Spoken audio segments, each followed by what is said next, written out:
In a move that has sparked outrage and disbelief, Meghan Markle recently faced backlash for allegedly attempting to exploit the death of her beloved dog, Guy, to promote her new Netflix series. Reports indicate that a segment intended to highlight her grief was removed from the show after public outcry questioned the ethics of using such a personal tragedy for publicity.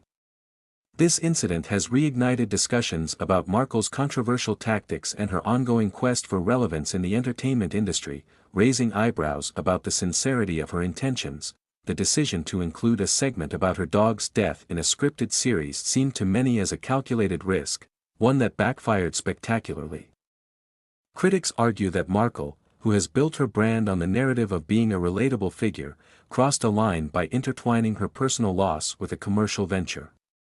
The backlash was swift, with social media users calling her out for what they perceived as an exploitative move.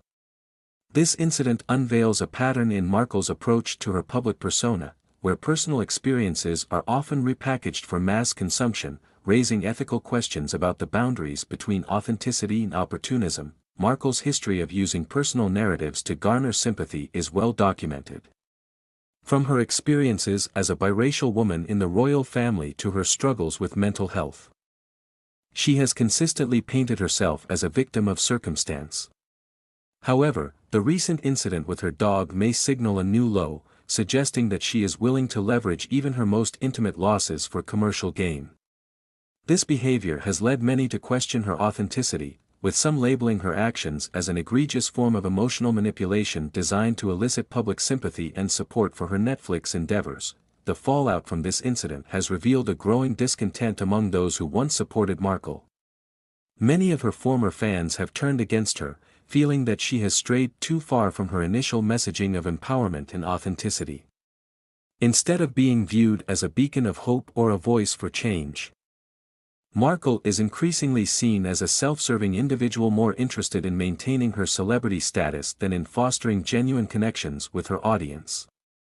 This perception has only been exacerbated by her choice to involve her dog's death in a television narrative, which many see as a blatant ploy to evoke pity and drive viewership.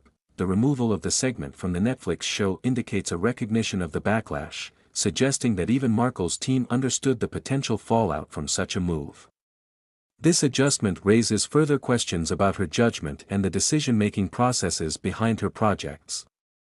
Are her advisors aware of the narrative she is crafting? Or are they simply following her lead, even when it veers into morally ambiguous territory? The very fact that such a controversial segment was considered in the first place speaks volumes about Markle's approach to storytelling, which often appears more concerned with sensationalism than with sensitivity. To the public relations nightmare, Markle's attempts to use her personal tragedy for promotional purposes have implications for her long-term brand. As she continues to navigate the entertainment landscape, the question remains whether audiences will remain receptive to her narrative. The backlash surrounding her dog's death indicates that many are growing weary of her antics, suggesting a possible decline in her public support. This incident could mark a pivotal moment in her career, where the line between genuine storytelling and opportunistic marketing becomes painfully clear. Meghan Markle's failed attempt to use her dog's death as a promotional tool for her Netflix series has unmasked deeper issues within her public persona. As backlash mounts and her credibility wanes, it becomes increasingly evident that her strategy of leveraging personal experiences for publicity may not be sustainable. The question remains, can Markle recalibrate her approach to regain the trust of her audience, or is she destined to remain a controversial figure, forever embroiled in the drama of her own making?